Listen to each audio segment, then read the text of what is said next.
नाहक कैद में साबिक वजीर आजम पाकिस्तान इमरान खान की अडियाला जेल में मिलिट्री स्टाइल ट्रायल के फैसले के बाद अपने वकला से 20 दिसंबर 2025 को की गई गुफ्तगू। जिद्दोजहद इबादत है और हकीकी आज़ादी की जिद्दोजहद के लिए मैं शहादत के लिए भी तैयार हूँ। इस वक्त पाकिस्तान सिर्फ आसिम लॉ पर चल रहा है। यहाँ सिर्फ लिखे लिखाए फैसले पढ़कर सुनाए जा रहे हैं।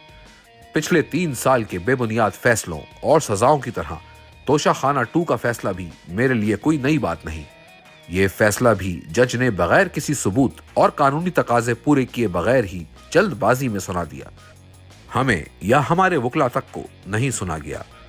मुझे और मेरी अहलिया को मुसलसल कैद तन्हाई में रखकर जहनी अजियत का निशाना बनाया जा रहा है। हमारी किताबों, टीवी और मुलाकात सब पर पाबंदी है।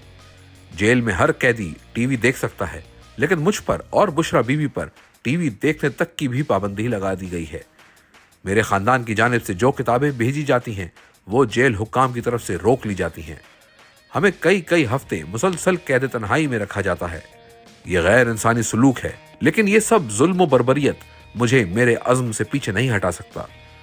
हमारी रिवायात नहीं कि औरतों और बच्चों पर जुल्म किया जाए।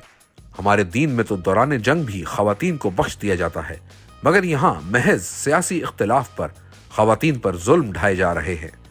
मेरी बहनों और दीगर खवातीन के साथ अटियाला जेल के बाहर जो बदसलूकी और जुल्म हो रहा है, इस पर मुझे शदीद दुख और अफसोस है। ये जो सलूक बुशरा बीबी, डॉक्टर यास्मीन, बहरंग बलोच और दीगर खवातीन के साथ किया जा रहा है, वो इस्लामी रवायात और इखलाकियात के बरअक्स है। मेरी अहलिया बुशरा बीबी को सिर्फ मुझसे बुग़्ज़ में कैद तन्हाई में डाला हुआ है। हालांकि इनका तो सियासत से कोई ताल्लुक भी नहीं था। वो एक घरेलू खातून है। फौज मेरी है और पाकिस्तान कौम की है। जब मैं आसिम मुनीर पर तनकीद करता हूँ तो वो एक शख्स पर तनकीद है, जैसे माजी के डिक्टेटर्स पर भी होती आई है। आसिम मुनीर ना तो किसी अवामी रेफरेंडम के तहत मुल्क पर बैठा है, ना अवामी वोट के जरिए आया है। जेल में मेरे साथ जो कुछ भी हो रहा है एक कर्नल के कहने पर हो रहा है, जो आसिम मुनीर के अहकामात मानता है। पाकिस्तान में कानून की बालादस्ती का जनाजा उठ चुका है। 2007 में जैसे पीसीओ जजेस ने डिक्टेटर का साथ देकर अदलिया का तकद्दुस पामाल किया, उनकी कोई इज्जत नहीं। और जिन्होंने डिक्टेटर के खिलाफ मुज़ाहमत की वो कौम के हीरो थे। ऐसे ही आजकल जो जजेस इस निज़ाम के खिलाफ मुज़ाहमत कर रहे हैं वो हमारे हीरोज हैं। जो जज कठपुतली बनकर इनके इशारों पर नाच रहे हैं वो बेज़मीर हैं और मुशर्रफ दौर के पीसीओ जजेस के ही बराबर हैं। कानून की बालादस्ती और आइन की बहाली की जद्दोजहद के लिए इंसाफ लॉयर्स फोरम और वकला का फ्रंट फुट पर आना नागुज़ीर है। इंसाफ का निज़ाम ही अवाम को तहफ़्फ़ुज़ दे सकता है। इसके अलावा ना कोई मुआशी तरक्की मुमकिन है, ना ही इखलाकी।